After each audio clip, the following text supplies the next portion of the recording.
Egunotako irain arrazistak, xenofobia, matxismoa, misoginia, sare sozialetako kanpaina edo kontrakampaina, ez dakigu ondo zer den jarraitzea benetan zaila da eta nahikoa baliabiderik ez dugula jabetu gara. Eskerrak, Ane Lindane geurean dugula izan ere, sare sozialetako jarduna baten batek ezagutzen badu, Ane da hori. Gabon Ane eta eskerrik asko hemen kolpez kolpen izateagatik. Haupa, Gabon, eskerrik asko zuei kolpez-kolpe saioaren ateak irekitzeagatik, naiz nere etxean egon ere, baina eskerrik asko zuen ateak irekitzeagatik. Ederki, plazerra baita geuretzako ere, Ane, egunotako kanpaina hainbat daudela esan genezake sare sozialetan, baina nagusiki bat fake newsen mundu zabalau geurera iritsiela bete-betean eta blokeagarriak diren hainbat eta hainbat troll eta ez troll zuk zeuk ezagutu ahal izan dituzunak egun hauetan? Bai, egun hauetan eta sareetan nabilenetik.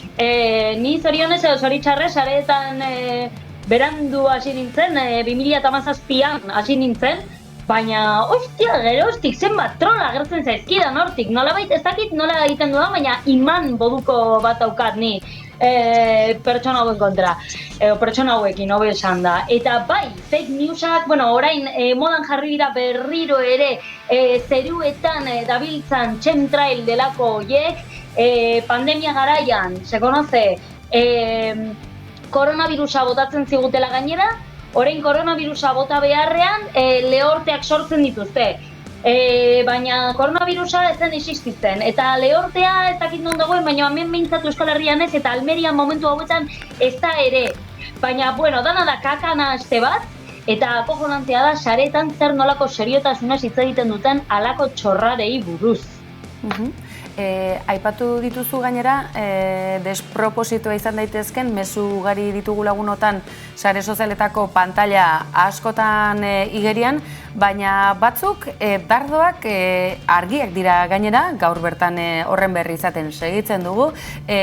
Arrazistak diren mezuak nona ikusi ditugu, baina deigarria zaigu kasu honetan Vinicius Bedezelako goi-mailako jokalari baten aurka izan direnean sortu da halako oldarraldia. Zein kanpainatik kanpo migrantea dena edo aberatsa ez dena, ezberdina, beste kolore batekoa, sare sozialetan badirudi doakoa dela edonor susmagarri egin eta nolabaiteko beldurra sortzea ez ezagun edo desberdin horri dagokionean. Zuk zeuk mezu horiek salatu egin dituzu agerian utzi eta itzuleran izugarrizko mezu desatseginak batzuk erasotzat hartu daitezkenak ere jaso dituzu. Desatseginak modu epelean esateagatik. Bai, nik halako komentario arrazista hauek salatu izan ditut, batek txio bat eske dizuelako, eta txio horretan agertzen zen irudi bat, tipo bat geldiarazi zuten, kaletik zebiltzan mutil eta gizon batzuek geldiarazi zuten, emakume bat lapurtzen saiatzen ari zelako. Tipoa, dirudienez, marokoarra da, ez? Eta, berri bat izan ziteken hori, edo argazki deigarri bat, baino ez zen horretan, mezu ikaragarri arrazistak idatzi izan dituzte, baina ikaragarriak, eta nik esaten nuena da, niri benetan bildurra emoten didana da, ez kaletik lapur batekin gurutzatzea, baizik eta arrazista ikaragarri hauekin gurutzatzea da, eta egunero gurutzatuko naiz haiekin kaleetatik, azken finean guzti hau idatzi dutenek edo askok behintzat bilbotarrak dira, eta Bilbo oso hiri txikia da, beraz, haiekin topo egiten dut kaletik, eta haiek dira niretzat benetan beldurgarriak. Hori idazteagatik zer nolakoak bota dizkidaten, eta benetan horrek, hor ondo ikustezakegunez bezala, horrek ikaragarri guztiz argi urten du zeinen arriskutsuak diren komentario hauek egite dituztenak, esanik esaten dut, ostia, zuek arriskutsuagoak zarete lapurra baino, eta haiek esaten dute, ostia, nola esan dezakezu hori, ojalá te deskuartizen, eta nik esaten dut baino eskarra. Bortxatzeko iradokizunak ere ikusi ditugu. Zuk hori guztia, Ane, esan da, adore handiz eramateko gaitasuna erakutsi duzu, edonork ez lukelako halako eraso ez dakit sorta honela eramango, edo behintzat salatzeko gaitasun hori izan duzu.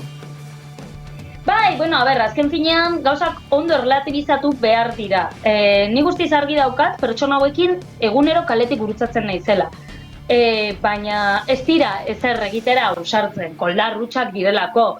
Gauza hauek sareetan gertatzen dira, normalean sareetan baino ez dira gertatzen, eta virtualtasunaren muga hori ez dute sekula ere igarotzen, baina zer gertatzen da, azkenean mezu hauek irakurtzen badituzu eta mezu hauek normalizatzen badira, azkenean ez dala hain arraro izango zeozer gertatzea, edo zeozer gertatzen baldin bada normalizatuago egongo da, ez? Ez dakitanok ikusi izan genituen La Manadaren biktimak izan zituen, o jaso behar izan zituen komentarioak eta bar, ez? Azkenean, komentario horiek errealitate bat sortzen dute, naiz eta virtualtasunaren muga normalean igaro ez.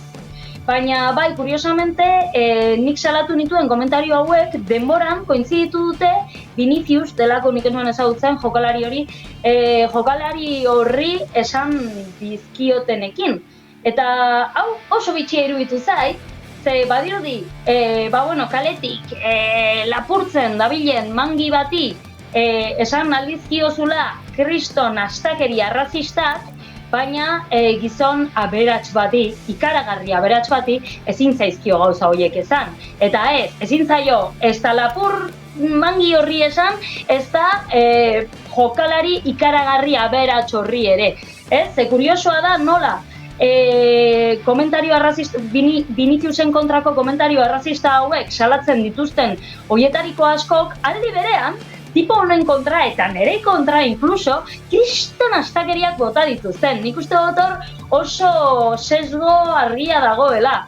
Eta klasearen kontua dago, futbol sakrosantuaren kontua ere bai hortik daukagu, emoten du hemen fanatismo religiosorik ez dago, baina futbola bai badaukagula, eta hor behar badan ikuste dut hor arazo ikaragarri handi bat daukagula, eta zeozer egiten hasi beharko ginateke, ze noizbait gauza larriren bat gerta daiteke.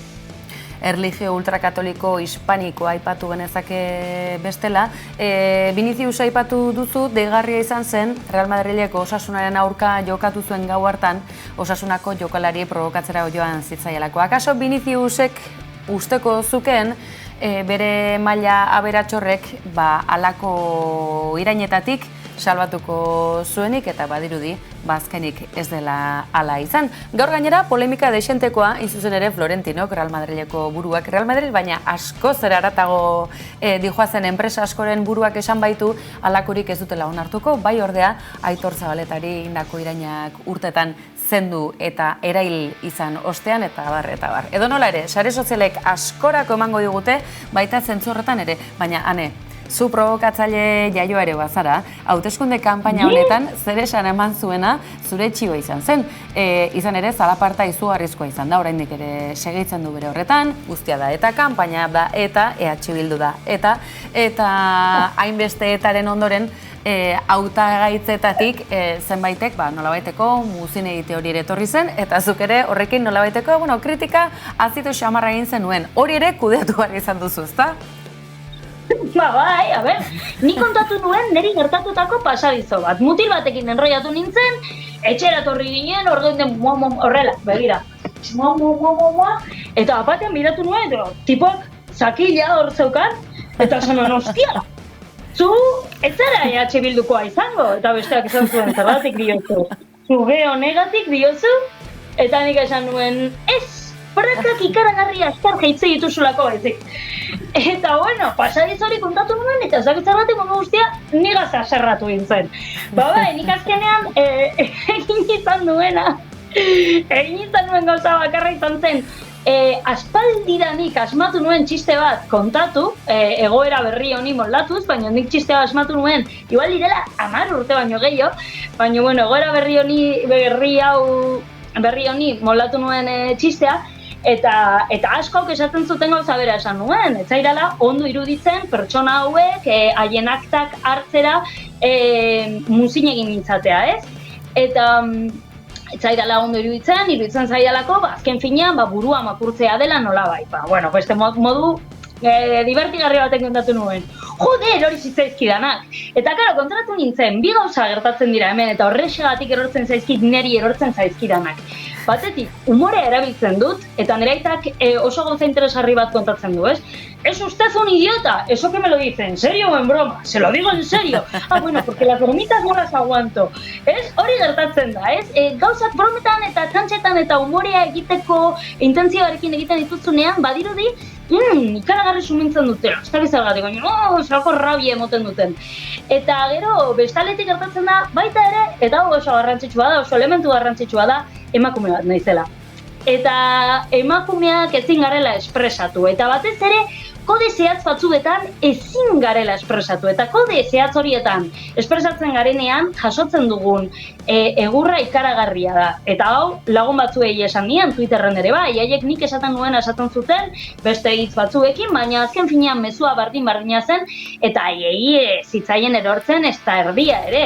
Zergatik, gizon, zuri, heterosexual, serio, bat zarelako, hitz serioak erabiltzen, eta ni ordea, bakatxonda bat, itiak erakusten dituena, eta zaritzaretak jakinak. Pues, bueno, apurtuen makismoa bada hortik ere bai, ez? Ongi, eta ane, asko gustatu zaigu baita ere Argitxo personaiarekin, Euskararen inguruko ez monologo hori induzuena, Despotorre saio horietan, hori ere berreskuratuko dugu, akaso datorren astean izango da hori, eta nahi duena gainera baduzuen gana jotzeko aukera, baina bukatzeko, ane, oinarrizko eskubideak urratzera sartu gabe, batukadei buruzko erabakitze eskubidea gauzatzearena oso interesgarria iruditu zait neri personalki, uste dut gehiago orentzako ere interesgarri izango dela, zein da plantamendua? Bueno, ez dakit zergatik uste duzun ni horren atzean dagoela, baina benetan ez zen nire iniziatiba izan. Benetan, zin da gizut, nire izan dizut, ez da nire iniziatiba izan. Ezagutzen duan pertsona baten iniziatiba izan zen, baina ez nerea. Eta, bueno, asmoa zen, apurtxu bet, alako referendum vinkulante bat egitea, baina dirudienez, Katalunian gertatu zenaren antzeko zerbait gertatu izan dela. Zorionez ez ditute pikoletoak bidali, baina, bueno, apurka mezua hau garrantzi hartzen duen, herriak ez ditu batukadak manifestazioetan nahi kopon. Ederki. Zure izan ez bada ere iniziatiba hau, oso ondo azaldu duzu, interes berezia geneukan, gai hau nolabait plato honetara ekartzeko, oraindik ere zer esan gehiago izan dezaken auzia dela, erabat sinetsita gaudelako, Anelin dane, plazer bat, espero zaitugu, astertero hemen, antenatik albistegi azido honetan, nola ez?